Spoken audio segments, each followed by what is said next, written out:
भारत और अमेरिका के बीच व्यापार को लेकर चल रही बातचीत अब मुश्किल मोड़ पर आ गई है। अमेरिकी राष्ट्रपति डोनाल्ड ट्रंप ने ऐलान कर दिया कि 1 अगस्त से भारत से आने वाले सामानों पर 25% आयात शुल्क लगाया जाएगा।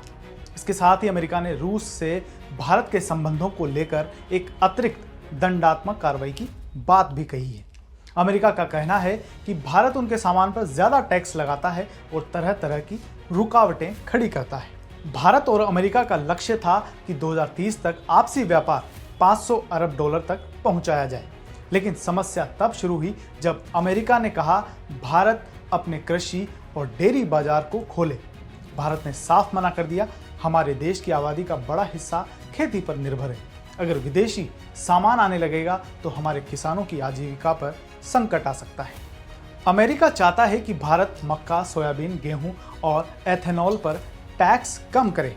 इस पर भारत ने कहा अमेरिका अपने किसानों को 61,000 डॉलर की सब्सिडी देता है, जबकि हमारे किसान को साल भर में मिलते हैं सिर्फ 282 डॉलर, यानी लगभग 23,000 रुपये। अमेरिका फार्मा, शराब, मेडिकल डिवाइस, डिजिटल डेटा जैसे क्षेत्रों में भी बाजार खोलने की मांग कर रहा है। व्हाइट हाउस के अनुसार भारत कृषि उत्पादों पर औसतन 39% मोस्ट फेवर्ड नेशन शुल्क लगाता है, जबकि अमेरिका में यह दर मात्र 5% है। कई मामलों में भारत 50% तक शुल्क वसूलता है, जिसे ट्रंप प्रशासन भारत अमेरिका व्यापार संबंधों में सबसे बड़ी बाधा मानता है। भारत की आर्थिक व्यवस्था में खेती का हिस्सा भले 16% हो, लेकिन इससे देश की लगभग आधी आबादी की कमाई होती है। सरकार को डर है कि अगर विदेशी सामान सस्ता हो गया तो किसानों की फसल बिकना बंद हो जाएगी।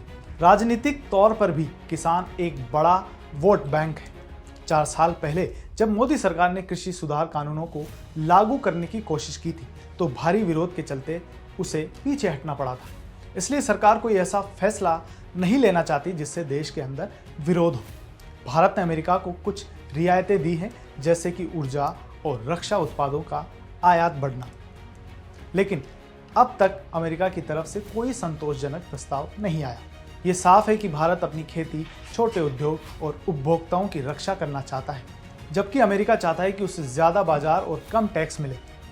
आपका क्या मानना है? क्या भारत को अमेरिका के दबाव में आकर बाजार को खोल देना चाहिए? कमेंट बॉक्स में ज़रूर बताएं।